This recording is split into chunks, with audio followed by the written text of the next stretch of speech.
Hi guys, welcome to the first episode of Devoted and Undistracted. My name is Florence and I'm going to be your host for today.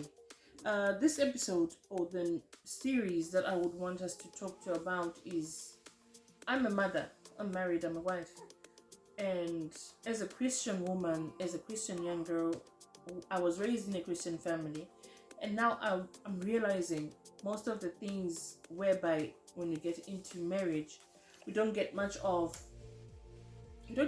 the guidance on what to expect, and some of the things you just get to find them, grow into them when you're married. So I'm here for those that don't have anyone to talk to, who they want to talk to, or someone who can maybe just give a little bit of insight. We'll be learning through each other. We'll be learning through this. Myself and you will be learning to go through that. So today I'm joined by my husband, Pardon, and I'm going to give him the opportunity to introduce himself. Then we'll get on to the first question of today. Thank you. Over to you, Pardon. Thank you. Hi guys, my name is Pardon. I don't think there's much introduction for me to say. She said everything. I'll just say I'm the husband. She said she's the wife. I'm the husband, and I'm the father to the kids she talked about. Yeah. And we are just here. I'm here as a guest, and I think the purpose of this podcast is for us to learn, and also for you, if we have something that we can impart on you guys, it will be a blessing as well, but mainly for us to learn as well from your feedback or your questions you'll be asking and some of the suggestions you'll be giving us.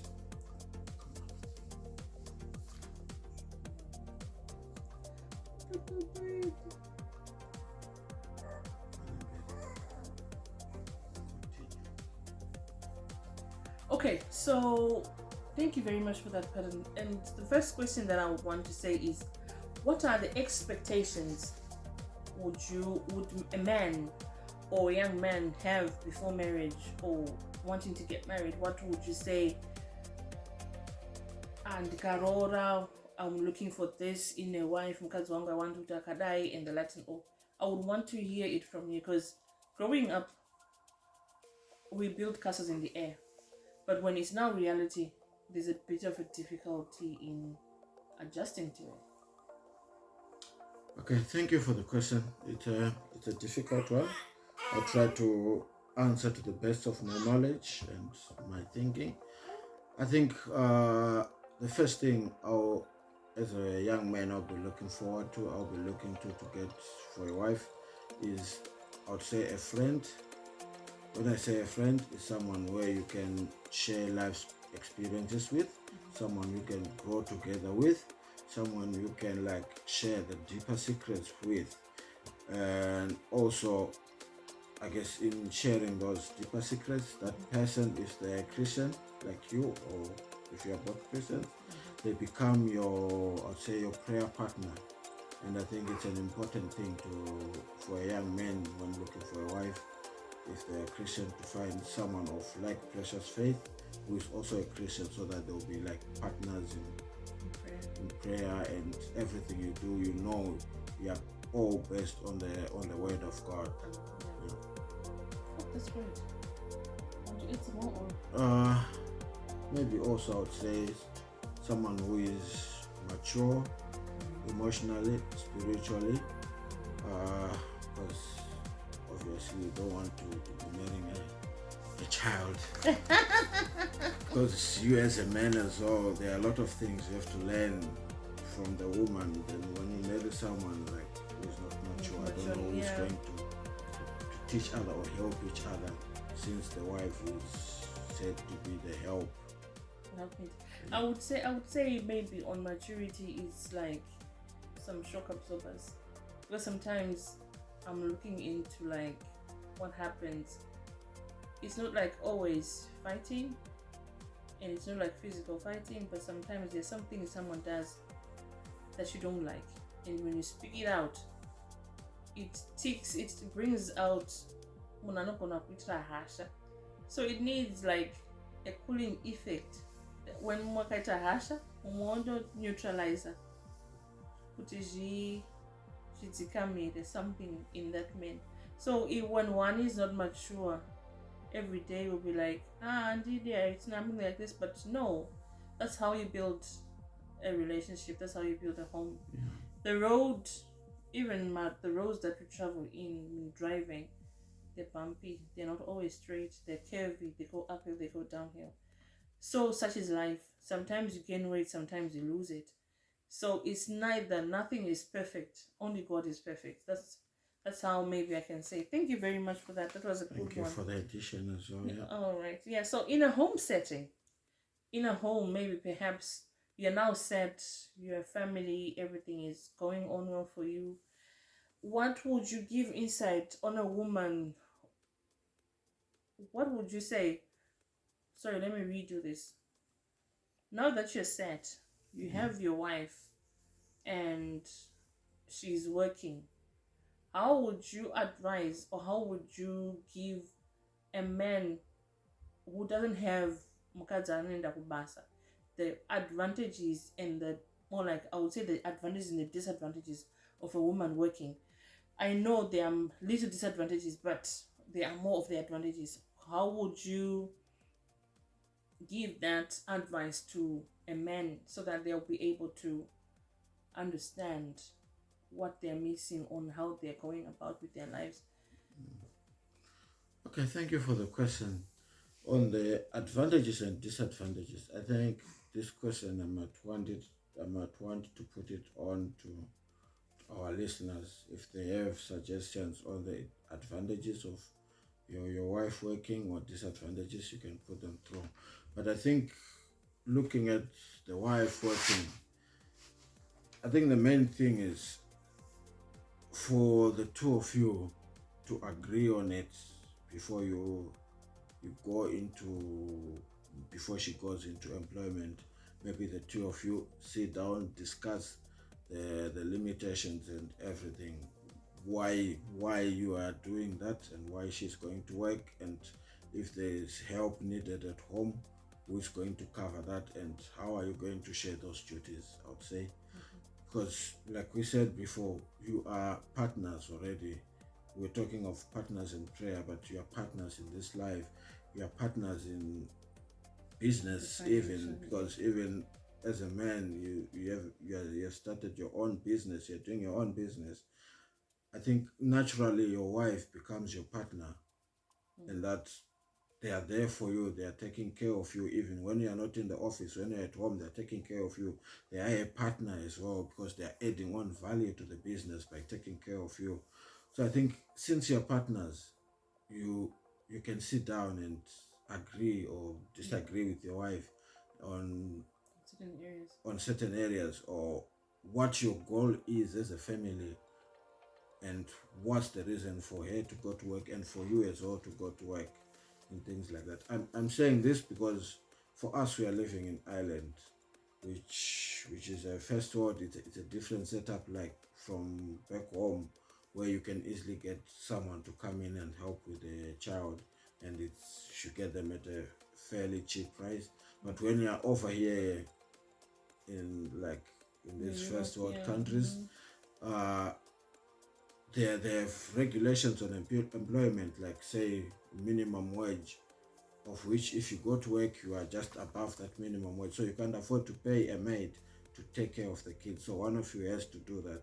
And if you're both going to work, you have to see to balance it out on the timings of taking care of the children and bringing them to school. I haven't said any advantages or disadvantages. I'm just telling pointers. I don't know if there's any disadvantage you might think of. No, I would say there are no. I wouldn't know of any disadvantages. Perhaps it comes in when if someone is going out the door, whereby on a night shift, talking regarding to where we are, the location that we are at, it's a disadvantage because there is more of like you're staying alone at home, whereby you want me to be there.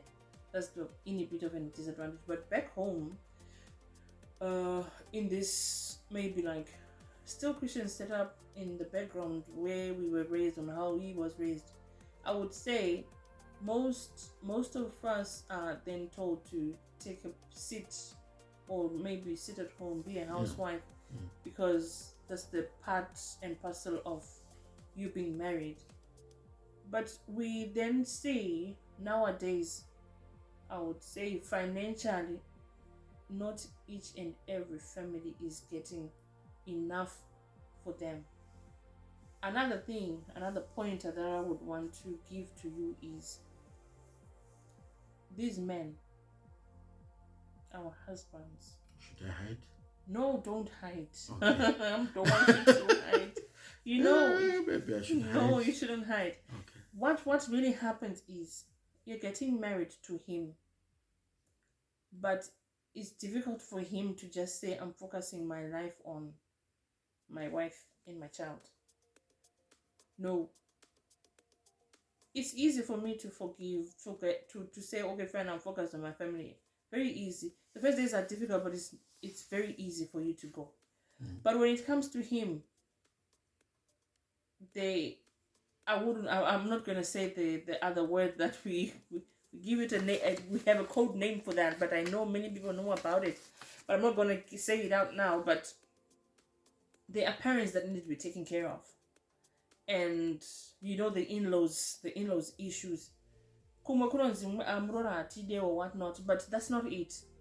It's because they were used to having it all from their son, and their son is not giving you what you're supposed. Then he's not giving you the honors to go and continue what he was doing. So that's where the friction comes in. So if you start going to work, like as a wife or as a young Christian woman, you start going to work, there is a bit of an ease on it, because he can easily focus on family, his family, or your family, because you're married into that family as well. You can easily focus on that family, and there is much more freedom. There is not much strain on you, on your guys' budget in the house with the children. There is more, like, you can freely give, if you understand what I'm saying. You can freely give what you have and still plan your life ahead. But if you don't have, it's only one, like the household is only one, and you're getting a mere $200, just an example, it's gonna be difficult for you to get all that you want, because the moment you get all that you want, there's an outcry on the other side. So it needs balance. That's where I come in. It needs balance. And do you get, what? In some other countries, like back home, all the maternity fees and everything, they pay for it, other than here. Yeah, we are so blessed we don't have any of that. But, and the school fees as well. So you can imagine, you have school fees, you have rentals to pay, and you have maternity bills to pay, the hospital, and there's someone else wanting their food there. How are you going to balance it when it's only one pocket? It's very difficult. Even saving, you might say, oh, I want a house, I want to build this, I want to do that, but you can't afford to do that, because the only savings that's there is just coming from one pocket, and it only comes in once a month. Yeah, so those are more like the pointers that I had for that similar question there. But I guess you don't get intimidated on a woman going to work, like. No, I think, like I said, this is a thing. You are partners. You have to agree. Yeah. So if you both discuss this and you agree, I don't think there is any intimidation or jealousy that might come out of it. On the issue I was talking about taking care of parents, I think, in my opinion, the right approach to it is you two guys are marrying each other, right? Of course, you're marrying that person, but the lady or the man you are marrying, they have their own parents. But you joining in together, as the word of God says, you become one flesh. It means these two sets of parents, they are both now your parents. You have to take care of them. I wouldn't say equally, but just take care of them. Whatever need is there must be taken care of. Whatever need is there must be taken care of according to your, what do I say? Kuana kwenyu. Yeah. You take care of your parents. So I don't think that distinction should come, or because this is my husband's parents, you have to do this. This is my wife's parents, you have to do this. But just kuitira masaidzi ese. But sometimes it's difficult now when you come in, because you later realize in this day and age, there are some parents, especially the boy child parents, they are very much of a stronghold. They still hold their son as a baby. They still hold him as a baby, like, oh please, I need this, I need that, you should do this, you should do that. And you wonder, okay, fine, he is going to come out and stand tall and say, okay, fine, I'm doing this is what my mother wants. You're not there to say no. I think it's because the moms spoil their sons. In the same way, I, with my girls, I spoil them. So they'll be more attached to daddy. They'll be like, even if they go to their husband, they'll go, oh, my daddy used to do this for me. My daddy didn't let me wash my car. He would do this for me. He would do this for me, because I think I would do it for my girls just out of love. Because I think, oh, I'm loving my girls. I'm showing love to my girls. But then when they go out there, when they meet someone new, they tend naturally to, I think of what their daddy has been doing for them, rather than for them to come into this partnership with their husband or whoever. I think so. Does that make sense? I'm trying to put it across because I also was a girl dad. I also was a daddy's girl, but I never had that much of reliance. Yes, I would rely him on some of the stuff, but not anymore. He's not there anyway. My dad passed away. So I would say it's a little bit, but it's difficult when it's the mom and son relationship. Oh no, you be in it for a fix. It's a mommy's. You be like dealing with the mommy's boy, and it's difficult. Sometimes you don't need to fight it. Sometimes you just have to turn a blind eye. But in turning a blind eye now, that brings in some things whereby he's now saying, have I done something wrong? But you can't shout it out loud, because if you say that, he'll tell you that you don't like my mommy. Yeah, definitely he'll say that. So there is a balance. We'll be crying out for a balance. Right, yeah. Continue talking. So I would say perhaps we would want to know more. We want to know more of what's really going to happen, and where are we going to, what are we taking, what course are we taking.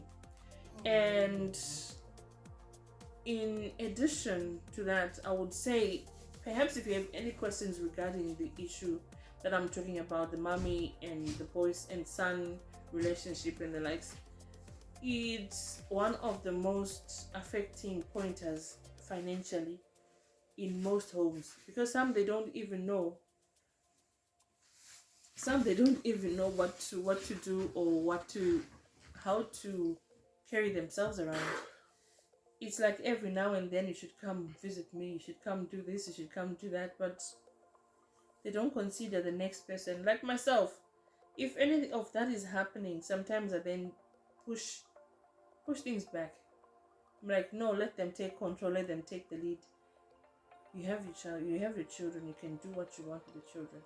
One thing that I would advise is don't fight the mother-in-law.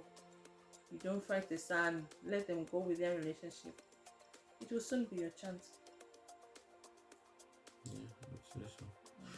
But I might pose a question to you from the Bible. We all know this story of Ruth and Naomi. Yeah.